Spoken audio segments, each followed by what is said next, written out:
What's good? It's your boy CJ Goodfellow. We back with the Boxing Clinic once again. You know, capping off the nightcap. Last video for the night. Hopefully, unless some breaking news comes in. And I wanted to do this video for quite some time, about a week or so, and talk about the state of HBO and HBO boxing. And I'm gonna link the article to the description. It's very long, and you know, just take a look at it and try to you know, process it and comprehend it. And you know, apparently you know, AT&T is supposed to be, you know, buying HBO from Time Warner.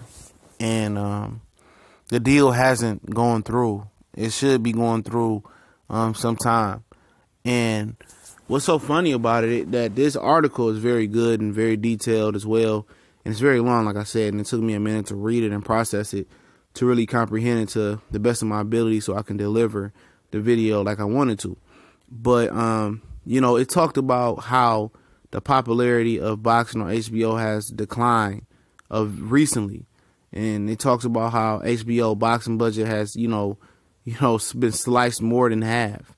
It was one year that their boxing budget hit $80 million, and regularly, you know, way back when, that they used to do 2 to 3 million views for HBO boxing card on a weekly. That was the regular. And the popularity of the sport was booming. And I'm assuming this was the 90s, early 2000s, something like that. And, you know, and then, you know, regularly the boxing budget used to be 60 million. And when they talk about boxing budget, I talked about this on a few occasions for people who haven't heard it.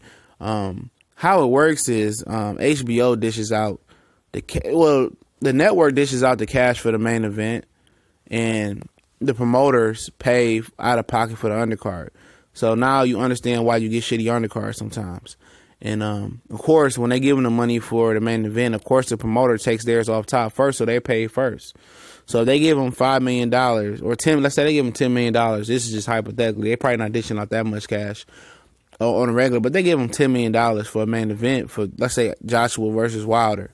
And okay, they give 4 to Wilder, 4 to Joshua. The promoter probably takes $1 million off top, or more than $1 million off top. You know, in some cases, let's say he take $1 million and puts it in his pocket, and then he takes some of it and put the rest in the undercard, and then he pockets the rest. So that's how it works.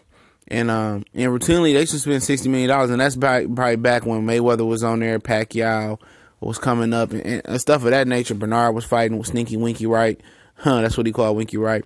And stuff of that nature. But now, you know, times have changed. They budget is now $30 million. And that's a hard drop from, at one point they was doing Eddie, and at one point they was doing $60 million. Now, maybe that has something to do in the direction of HBO. Now, HBO doesn't need boxing, you know, anymore. It really doesn't, you know. They have the Game of Thrones, all the great shows, and people come to see the great shows. And, you know, not too many people subscribe to HBO for the boxing. Let's just keep it real, especially nowadays. Especially with them cutting ties with Top Rank, cutting ties with Al Heyman first.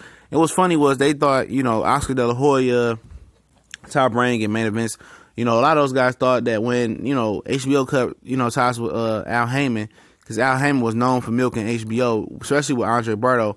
When they cut ties with Al Heyman, they thought that it was going to be, you know, the gates of heaven was going to open up for them to be able to milk, you know, HBO. HBO said, oh, hell no, it ain't happening no more. You guys don't have the talent that, you know, Al Heyman has, or the negotiation or the business skills that he has.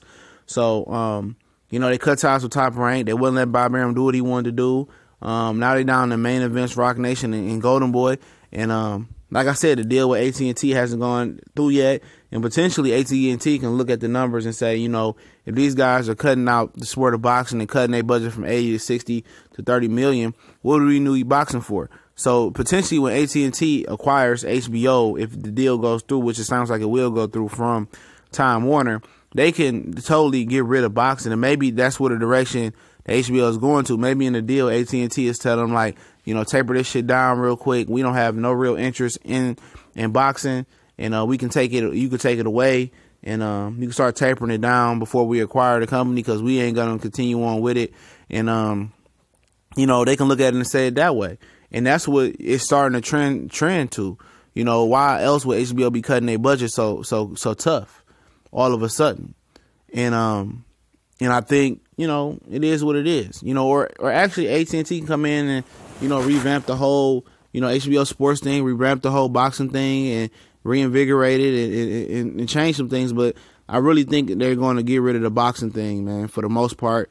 They're not cutting these fight dates down for nothing. They're not putting fights like Postal and Crawford on pay-per-view for nothing.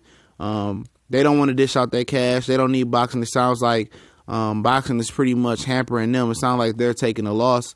Like I said, they used to regularly do 2 or 3 million views according to this article, and now they're struggling to do 1 million views. You know, Cotto and Kamagai did under 1 million views. Obviously, McGregor Mayweather was on the same night, and if Canelo and McGregor, golly, if Canelo and Triple G, you know, don't do 1.5 or do less than 1 million pay-per-view buys, I think that's a telltale thing. You know, and you know, it's funny. You know, a new company, you know, is acquiring them, AT&T. The budget is cutting now that the deal is getting closer and closer. The writing seems to be on the wall. You know, Bob Arum booked and got up out of there. Golden Boy don't have much of a roster. Main Events don't have much of a roster. Rock Nation is pulling out of boxing. What I'm hearing, they don't know what they doing in boxing. So, of course, the writing's on the wall. The HBO is done, or if they finish, in my Birdman voice. But you know, AT&T can step in and redo the whole format, put money in there, put a new head of boxing in there, and we'll see how it works out. But I think it's the end. We gone.